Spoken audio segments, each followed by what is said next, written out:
नमस्कार दोस्तों। आज 19 अप्रैल है और 19 अप्रैल 2007 को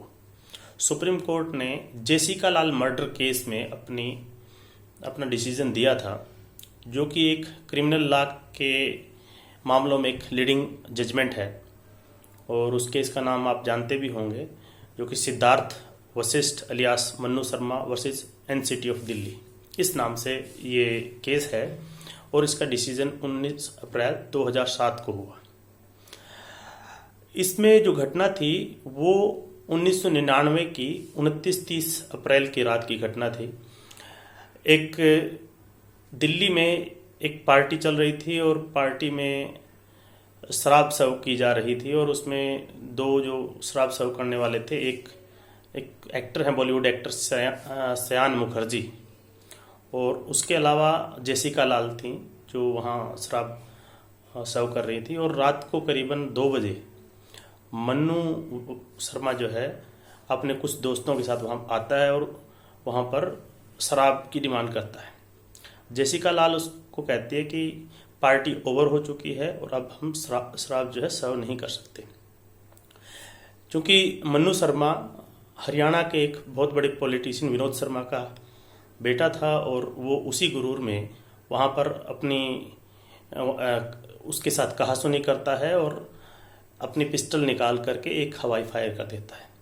उसके बाद भी जेसिका लाल के न मानने पर वो एक गोली उसे मारता है, जो उसके चेहरे पे बाई आंख की तरफ लगती है और वो वहीं पर गिर पड़ती है। तो उसके बाद वहाँ पर जो दूसरे लोग होते हैं, जैसे बीना रमानी नाम की एक महिला है, उसने उसको मनु शर्मा से उसकी कहासुनी सुनी हुई कि तुमने ऐसा क्यों किया, और उसने उससे जो है जिस पिस्टल से उसने गोली चलाई थी उसको भी रखने की या देने की बात कही, लेकिन मन्नू शर्मा वहाँ से भाग गया। वहाँ से उसी पार्टी में से किसी ने जो है पुलिस स्टेशन में कॉल किया और कॉल करके बताया कि ऐसी ऐसी घटना हो गई है। उधर से जेसिका लाल को पहले अशोक हॉस्पिटल और बाद में अपोलो हॉस्पिटल ले जाया जाता है, लेकिन बताया जाता है कि शी इज़ ब्रॉट डेड,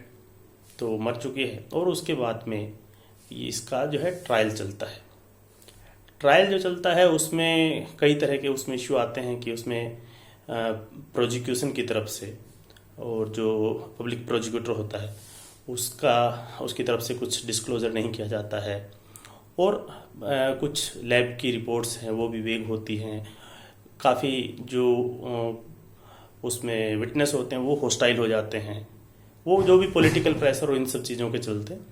ऐसा कुछ होता है। तो अल्टीमेटली ट्रायल कोर्ट जो है मन्नू शर्मा और उसके साथियों को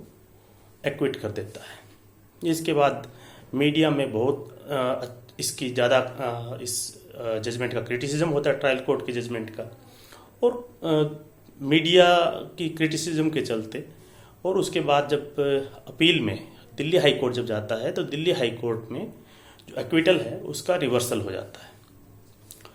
और उसमें जो भी रीजनिंग डिटेल में दी जाती है और उसके हिसाब से जब रिवर्सल होता है तो वो फिर जो है सुप्रीम कोर्ट में जब अपील में आता है, तो सुप्रीम कोर्ट भी जो हाई कोर्ट ने जो रिवर्सल किया है एक्विटल का उसको अपहेल करता है, और उसमें अपने जो डिटेलिंग जो रीजनिंग होती है वो देता है कि क्यों कैसे कैसे हुआ। इस केस में स्टेट की तरफ से उस समय गोपाल सुब्रमण्यम जो सीनियर एडवोकेट हैं वो थे, और जो अक्यूज्ड की तरफ से जो सीनियर एडवोकेट राम जेठमलानी जी थे, और इनके अपने कुछ जो पॉइंट्स थे। जैसे राम जेठमलानी जी का इसमें कहना था कि इस केस में खास करके मीडिया ट्रायल बहुत हुआ है, और उसके जो मन्नू शर्मा और उनके साथियों के कॉन्स्टिट्यूशनल राइट्स जो है, कॉन्स्टिट्यूशनल प्रोटेक्शन, वो वायलेट हुआ है। उसके बाद ये भी था कि जब ट्रायल कोर्ट ने जब एक्विटल किया है जिस बिना पे, तो क्या दिल्ली हाई कोर्ट उसको रिवर्स कर सकता है, और उसमें और भी कई तरह की बातें होती हैं। लेकिन सुप्रीम कोर्ट इस केस में दिल्ली हाई कोर्ट के केस को जो जजमेंट होती है उसको अपहेल्ड करता है। इसमें जो कई तरह की बातें ये भी होती है कि जो दिल्ली हाई कोर्ट ने जो ट्रायल कोर्ट के जो जज होते हैं उनके खिलाफ एडवर्स रिमार्क्स जजमेंट में दिए होते हैं, वो सुप्रीम कोर्ट एक्सपंज कर देता है। क्योंकि इसमें सुप्रीम कोर्ट कहता है कि जैसे ट्रायल कोर्ट है, ट्रायल कोर्ट के बाद हाई कोर्ट है, तो जुडिशियल सिस्टम में एरर होने की पॉसिबिलिटी रहती है। तो उसके चलते क्या है, जब आप अपील में कोई आता है तो ऊपर के कोर्ट को चाहिए कि वो जो भी एरर है उसको ठीक करे, ना कि पर्टिकुलर जो जुडिशियल ऑफिसर है उसके खिलाफ कोई एडवर्स रिमार्क्स करे। दूसरा, जो पब्लिक प्रोसिक्यूटर की तरफ से डिस्क्लोजर नहीं हुआ होता है, तो उसमें सुप्रीम कोर्ट कहता है कि केवल उसके डिस्क्लोजर ना करने के चलते पूरा जो ट्रायल है वो विशिएट नहीं हो जाता है। और इसमें जो सिद्धार्थ वशिष्ठ या मन्नू शर्मा का जो मामला है,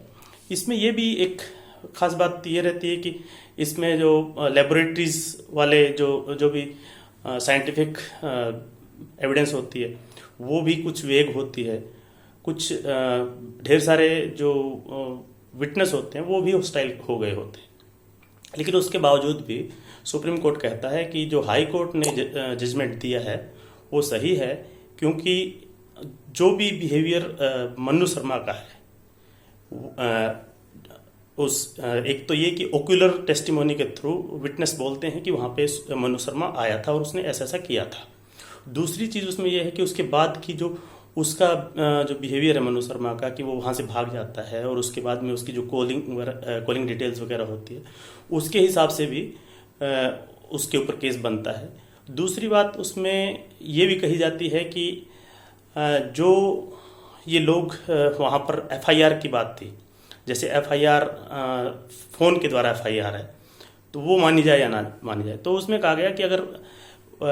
कोई फ़ोन करके एफआईआर करता, इन्फॉर्मेशन देता है पुलिस स्टेशन को, और वो अगर वेग इन्फॉर्मेशन है